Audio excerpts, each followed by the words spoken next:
वाराणसी धर्म की नगरी, आस्था का केंद्र और मां गंगा की गोद कहा जाता है। एक बार फिर से चर्चा में है क्योंकि वाराणसी आज इसलिए चर्चा में है। वीडियो सोशल मीडिया पर वायरल हुआ था, वो वीडियो था इफ्तार पार्टी का, जिसमें पुलिस ने तेजी दिखाते हुए 14 लोगों को गिरफ्तार की है।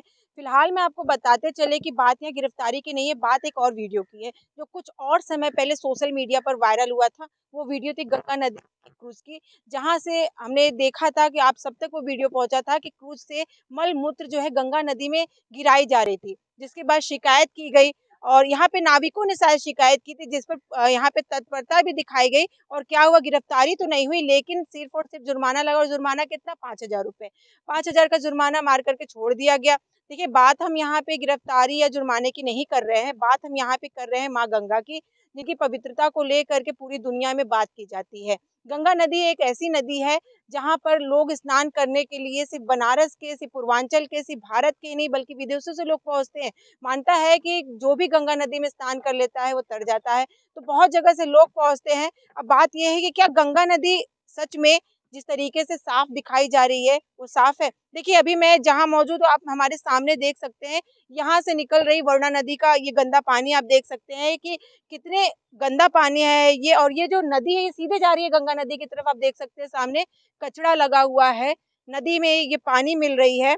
और अब यहाँ पे सवाल ये खड़ा होता है कि जो इस तरीके से गंगा में ये जो गंदा पानी जाके मिल रहा है, ये कितना ज़्यादा खराब होने वाला है नदी का पानी, जिससे लोगों को कितनी मुश्किल होने वाली है। स्थानीय लोगों से भी बात करेंगे क्योंकि बताया जा रहा है कि सैकड़ों लोग यहाँ पर रहते हैं और बहुत सी दिक्कतें यहाँ पर सामने आती रहती है। खैर, हम वापस से आते हैं अपनी बातों पर। अगर हम बात कर ले दोनों घटनाओं की, दोनों घटनाएं जो है वो गंगा नदी से जुड़ी थी।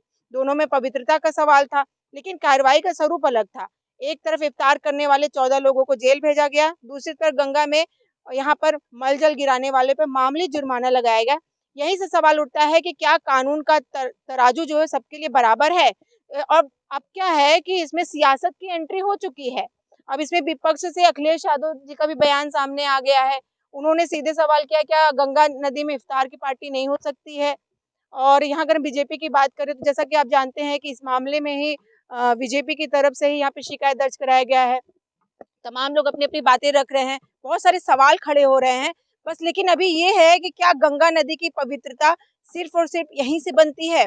गंगा नदी में चल रहे बहुत सारे बड़े-बड़े क्रूज़ हैं। ये कहीं न कहीं सवाल खड़े होते हैं कि वहाँ से निकलने वाले धुएँ, जो मोटर बोट चल रहे हैं, जो पेट्रोल, डीज़ल से जो नावें चलाई जा रही हैं, उससे जो धुएँ निकल रहे हैं, इससे भी प्रदूषण बढ़ रहा है। और साथ ही आपको बताते चले कि गंगा नदी इस समय औद्योगिकीकरण का कहीं न कहीं शिकार हो चुकी है।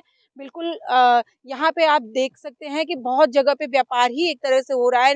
यहाँ पे बड़े-बड़े क्रूज़ चलाए जा रहे हैं और बहुत सारा लोग कहते हैं, यहाँ पे जो नाविक है वो कहते हैं कि मलमूत्र जो है गंगा नदी में विसर्जित की जा रही है। कन्हैया जी, देखिए सोशल मीडिया पे बहुत सी वीडियो वायरल होती रहती है कि गंगा नदी में कोई हड्डी फेंक रहा है, तो गंगा नदी में मलमूत्र विसर्जित हो रहा है। तो देख रहे हैं कि वरुणा नदी का पानी जो है यहाँ मिल रहा है, जो कि वरुणा नदी का पानी कहना तो नहीं चाहिए कि बहुत गंदा है। क्या कहेंगे?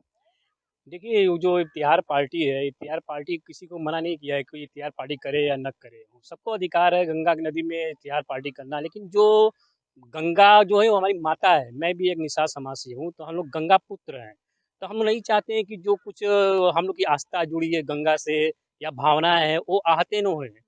जो भी है उसको हम निंदा करते हैं, वो गलत चीज़ है। फिर भी अगर गंगा की स्वच्छता की बात करी जाए, तो गंगा उतनी अभी-अभी स्वच्छ नहीं हुई है।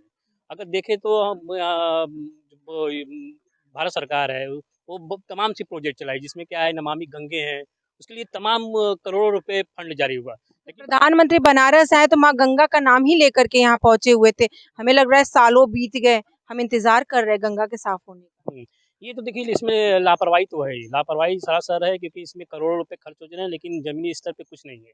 अब अभी बगल में देख सकती हैं, उसमें पूरे 84 घाट का कूड़ा है, लाके यहीं पे पाट दिया जा रहा है, जो कि ये पवित्र स्थल है। जहाँ पे कहते हैं कि ये जो बरुड़ा संगम है, इसमें कहते हैं कि भगवान विष्णु यहाँ आए, अपना पैर धोएँ, जिसको पादुका तीर्थ के जाना जाता है। काशी खंड में इसका बहुत बढ़िया उल्लेख है, लेकिन 84 घाट का कूड़ा ले जाके पूरा वरुणा नदी में विसर्जित कर जा रहा है। उससे वरुणा नदी तो प्रदूषित हो रही है, साथ ही माँ गंगा भी। हाँ, कहीं-कहीं जो बनारस की अपना जो सीवरेज निकल रही हैं, वो पूरे तमाम की सीवरेज पूरे वरुणा नदी में बह रही है। तो वरुणा नदी क्या है, एक नदी की जगह वो नाला का रूप ले रही है। इसके लिए कहीं न कहीं एक देखें तो सरकार की लापरवाही नहीं, नहीं ये तो सरासर सरकार की वो है। इसी लाखों रुपए फंड जारी होते हैं इसके लिए, लेकिन ज़मीनी स्तर पे कोई कार्रवाई नहीं होता है। स्वच्छता के लिए कोई अभियान नहीं चलाया जाता है। गंगा नदी को साफ करने के लिए बहुत खर्चे हो रहे हैं, लेकिन सफाई कहाँ तक हो रही है ये नहीं समझ में आ रहा है। अभी देखिए गंगा नदी के पास ही मैं मौजूद हूँ और बहुत से स्थानीय लोग हमसे जुड़े हैं, उनसे हम बात करते हैं, गंगा साफ हो गई पूरी तरीके से? नहीं, नहीं गंगा साफ एकदम नहीं है। ये चौका घाट नदी जो है ना आगे, वहाँ से कुल पानी गंदा नदी यहाँ पर आता है सब, जितना गंदा है। यहाँ 100 150 गाँव हैं।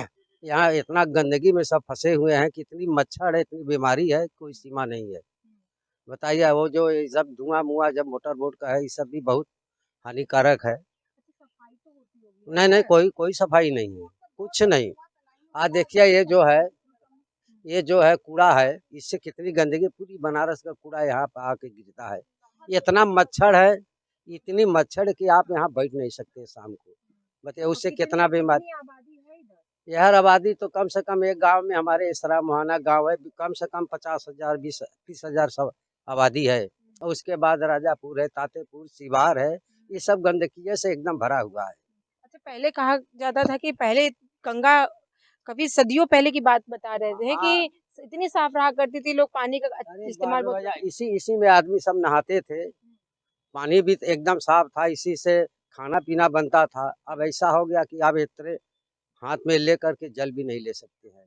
यहाँ बारनी लगता है, अतर गिरही का नहान होता है। बताइए किस तरह जनता नहाएगा। लेकिन जिसके शौक है कि ना ये संगम है, हमको नहाना है, तो नहा लेता, नहीं बाकी गंदा से सब वो यार भाग जाते हैं पक्षी। क्योंकि हम देख रहे हैं कि सरकार बहुत बोल रही है कि इतना काम कर रही है गंगा नदी को साफ-सुथरा करने के लिए। बनारस में तो बहुत प्रोजेक्ट लाए जा रहे हैं, बहुत पैसा खर्चा हो रहा है। अच्छा, ये जो गंदगी आप देख रहे हैं ना, जब कोई आदि जांच आता है तो इसको पर्दा से ढक देते हैं। अच्छा, यहाँ पर्दा लगाते हैं? पर्दा लग जाता है तो आप कहाँ से देखेंगे। बड़े-बड़े देखिए, आज की हमारी जो खबर थी बस इतनी ही थी, लेकिन एक सवाल जो आपके बीच में रख के जा रही हूँ, वो सवाल ये है, क्या बनारस में गंगा स्वच्छ हो चुकी है? अगर स्वच्छ हो चुकी है, तो भी आप अपनी राय कमेंट बॉक्स में जाकर के रखें या अगर स्वच्छ नहीं भी है, तो भी अपनी बात कमेंट बॉक्स में जाकर के रखें और हमें दें इजाज़त। मैं सुमलता कैमरा पर्सन अमित के साथ।